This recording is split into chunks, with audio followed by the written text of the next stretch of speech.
Peacock Angel by E.S. Drower, being some account of votaries of a secret cult and their sanctuaries.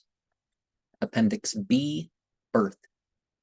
The midwife is called the dapir and is usually an aged woman instructed in the art by another dapir. Until now, government midwives instructed in modern methods have not reached the hill villages. In cases of difficult labor, magic, such as the beating referred to, is resorted to, and hot drinks are administered. But according to Hachia, nothing is inserted in the vagina. When the child is born, the midwife cuts the cord, ties it with a cotton thread, white or blue, and puts colorum or dry coffee on the wound. She puts some pitch on the baby's head, and if the woman's face has become marked during pregnancy, they rub a little blood from the cord on her cheeks. There is use of some things like coffee that, but as far as medical concerned, do your own research. If the infant shows no sign of life, they take a flat loaf of household bread. This is thin and concave in shape, as it is baked on a concave surface. Sprinkle it with a little milk from the mother's breast and a little blood from the cord, and fan air towards the child. Nothing but bread may be used for this purpose. If the child then breathes, the bread is put away carefully and kept always in a safe hidden place. The infant is washed with soap and warm water. A little colorum is put on its eyelids, and it is swaddled tightly. The afterbirth, Haval Pachuk, partner is buried in or near the house, usually in the cellar. It must be first wrapped in a white cloth, and a threaded needle is run into the cloth to hold it together. In the case of a woman whose children die in infancy, the afterbirth is sometimes wrapped in a baby's dress and buried at the threshold of the mother's room, while the midwife murmurs some words such as thou art buried here, the boy or girl will live. The mother lies in for 7 days after the birth to protect her from demoniac attacks. The sheik's stick is put beside her in the bed, and a sieve into which a hair presented by a sheik is threaded. Into this sieve is placed the knife, which cut the umbilical cord, and the bed and sieve are surrounded by knotted rope. Below her pillow, some sheik dust is put, together with a 7-holed blue button, a black bean, and a pair of scissors. A light is kept burning at night. The mother's diet must be hot and sweet, well seasoned with pepper, cloves, and raisins, and cooked with plenty of dehen, melted sheep's butter. If a visitor visits the woman lying in, he or she must eat something besides the bed, or evil will follow. The baby must not leave the house until 40 days are past, nor wear new clothes, but be dressed in the cast-off garments of other children. Even after the 7 days purification described in chapter 4, the mother is not considered perfectly free from pollution until 40 days have passed, and before her purification, she should not be visited either by a menstruating woman or a woman who has just had a baby until the latter is 40 days old, or an accident will happen to her own babe. Any bright colored material or fruit into the house from the market may affect the baby's health. If yellow, it may get jaundice. If red, it may become flushed with fever. This belief is current over all Iraq.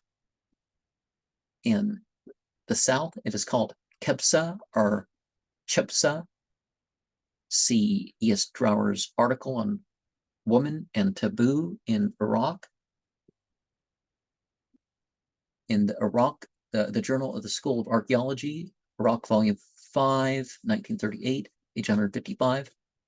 On one occasion, Hajia took me to the house of a Yazidi girl who had a miscarriage. It was the first child, and the girl, who lay lightly covered on the floor of the living room, was hardly more than a child herself. She would be up and working the next day. I sympathized with her, gave her something for luck, and raised a faint smile on her face. Hajia, incoherent as ever showed me an egg-shaped ball of clay wrapped in a white cloth upon a shelf. This was the abortion. She had washed it, put some bitumen on the head, and brought clay and covered it round completely. When the girl took her purgatory bath, it would be placed upon her head so that she might have another child.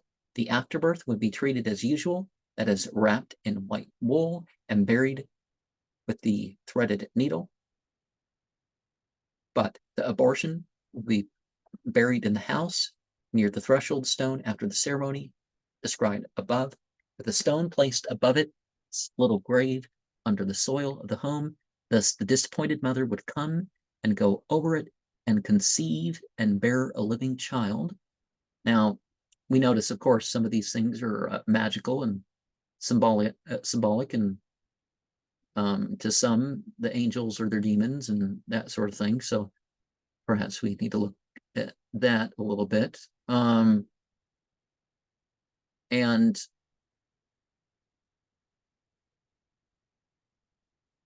yeah, one would think that letting the child have fruit would be good for it, or that sort of thing, but I guess that's not what their belief is. Now, abortion, do they mean by abortion a miscarriage?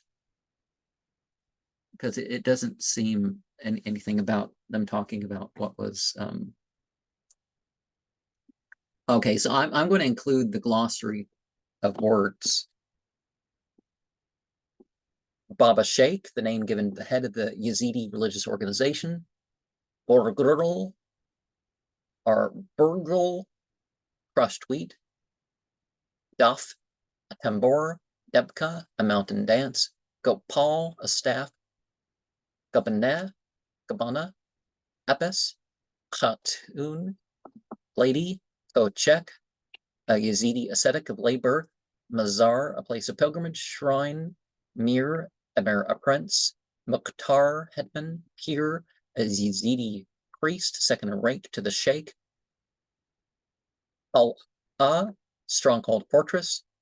Kalaun, tobacco pipe. Kabal, a reciter or chanter. Perhaps a bard that comes up with stuff on the spot, who knows? Well, according to certain principles and stuff, right? Sarasal, or Sar Saleh, name of the Yazidi spring feast. Sheikh, Shaikh, member of the saintly class. Sheikhs are the grade above peers.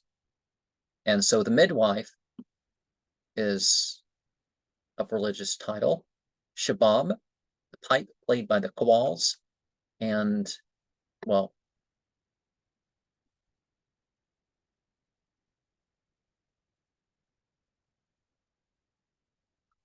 so we can look back on the elements, right?